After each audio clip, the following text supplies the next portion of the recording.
안녕하십니까. 세무사 이봉구의 세무조사 5분 특강입니다. 이번 시간에는 국세청의 정보 시스템과 세무조사 선정 방법입니다. 국세청에서 어떻게 세무조사 대상자를 선정하는지 궁금하시죠?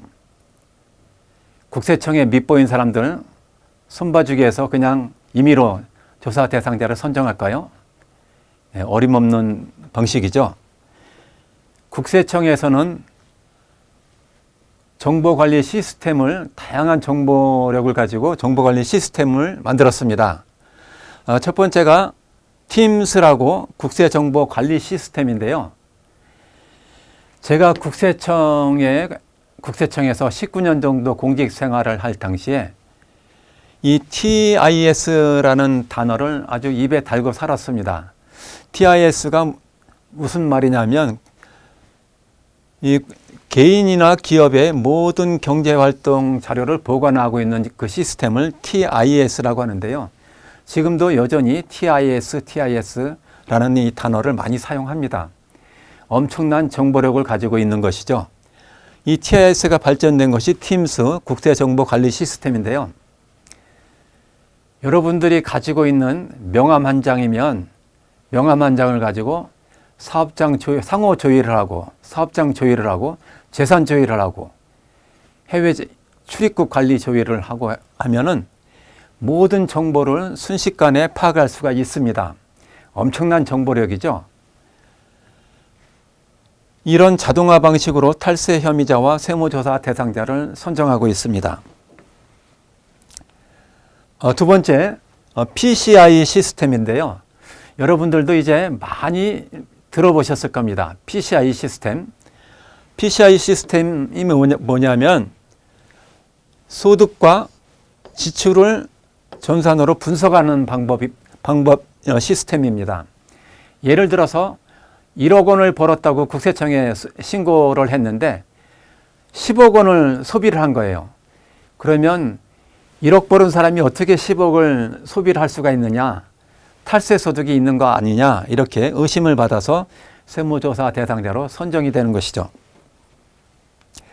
다음은 CAF, 성실도 분석 시스템인데요. 납세자가 신고한 모든 신고 내역은 이 평가를 받습니다. 분석을 하게 돼요. 국세청 전산 시스템에 의해서. 예를 들면 원재료 비율이라든가 매출액 신장률, 소득률 등등 400여 개 평가 요소를 가지고 평가 분석을 해요.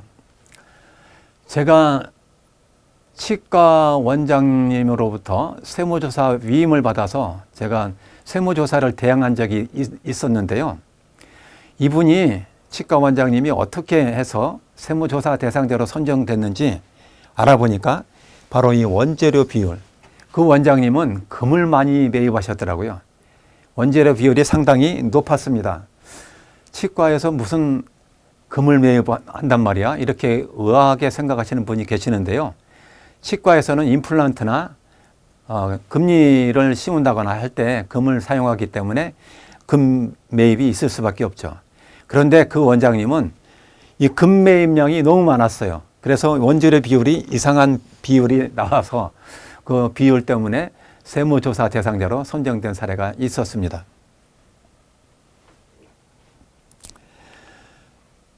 다음은 그 첨단 탈세 방지 센터인데요. 지금 하루가 다르게 과학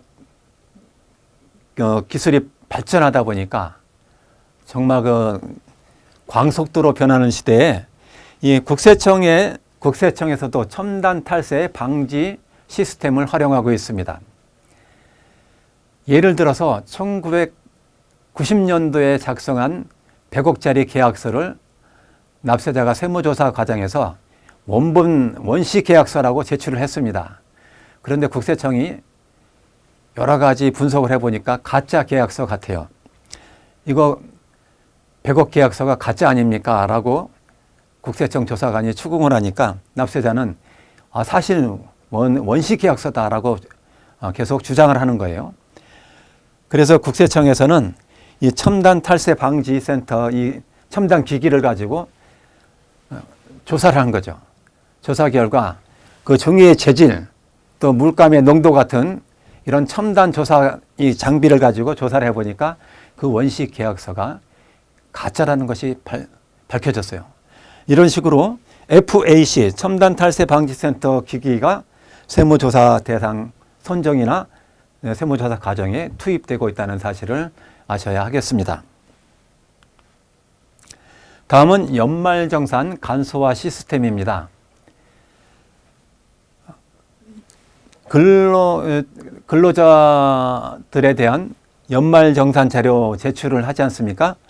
연말정산 자료 제출할 때는 이 현금 영수증이라든가 신용카드 발행 내역이 보고가 되는데요.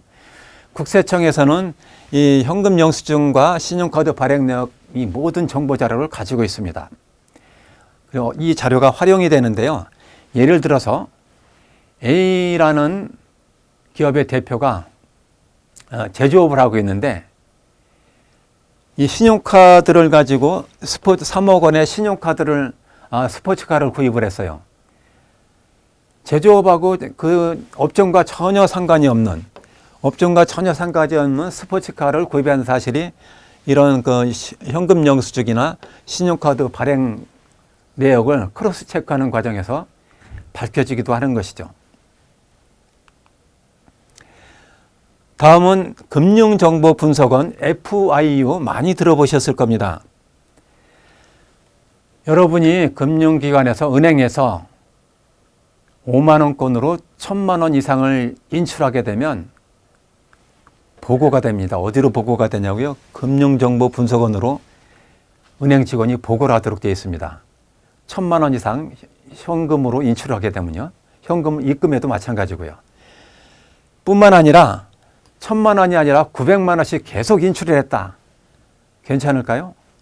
예, 그것은 의심거래로 봐서 그런 경우에도 역시 금융정보분석원에 보고가 됩니다. 금융정보분석원으로부터 다시 국세청으로 자료 통보가 돼요. 그래서 국세청에서는 이런 의심거래나 고액 현금거래 자료를 가지고 세무조사 대상자를 선정하고 있습니다. 자, 7번째 마지막으로 세무공무원이 자체 탈세 정보 자료를 수집하고 있습니다.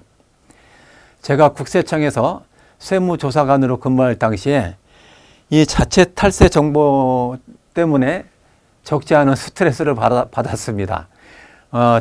저뿐만이 아니고 현재 국세청에서 근무하고 계신 모든 직원분들이 아마 지금도 스트레스를 받고 계실 거예요. 왜냐하면 심사분석, 평가를 해서 점수를 부여하기 때문에 경쟁적으로 이 자료를 내야 돼요. 그래서 모든 세무공무원들은 탈세 정보 자료를 만들기 위해서 혈안이 되어 있다. 이렇게 보시면 되겠습니다. 이렇게 국세청에서는 첨단 시스템과 장비를 동원해서 촘촘하게 그물망을 짜서 탈세 정보 자료 등을 수집하고 있고요. 이렇게 해서 세무조사 대상자를 선정하고 있다는 사실을 아셔야 되겠죠.